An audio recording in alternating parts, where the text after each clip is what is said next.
L'annulation des concours d'entrée à la fonction publique de 2015 continue de susciter des réactions controversées au sein de l'opinion publique béninoise. En effet, le Conseil des ministres en sa séance du 7 juillet 2016 a procédé à l'annulation des concours d'entrée à la fonction publique organisés au profit du ministère des Finances, de la Justice et de l'Enseignement. Au terme des travaux de la commission de vérification mise en place par le gouvernement, plusieurs irrégularités ainsi que des manœuvres frauduleuses ont été décelées dans l'organisation des 10 concours.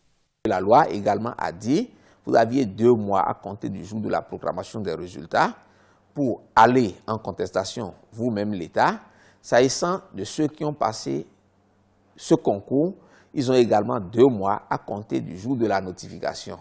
L'État est-il aujourd'hui dans le délai pour aller en contestation relativement à ces concours? Non, parce qu'ils ont fait donc les concours, les résultats ont été proclamés et c'est plus d'1 an après pratiquement que l'État revient donc sur ça parce qu'entre-temps, il y a eu changement à la tête donc de l'État et ceux qui sont venus trouvent qu'il faut annuler donc ce concours qui ont été faits par les autres alors que l'État est une continuité. C'est de la politique, c'est de la distraction.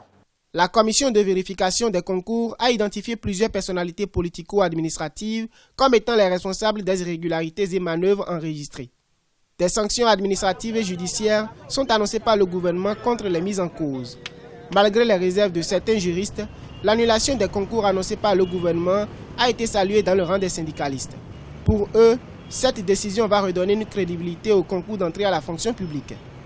On peut parler d'une conséquence négative pour, n'est-ce pas, l'État, en ce sens qu'on a investi, on n'a pas le résultat. Et cet argent, cela est à reprendre. C'est un inconvénient majeur. Mais comme cela s'impose, c'est une bonne chose. Sur le plan positif, ce qu'on peut souligner, c'est que, eh bien, désormais, on verra que les concours de la fonction publique seront plus au sérieux.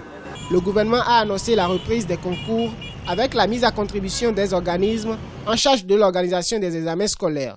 D'un autre côté, l'avocat des lauréats entend s'investir pour assurer la défense de ses protégés.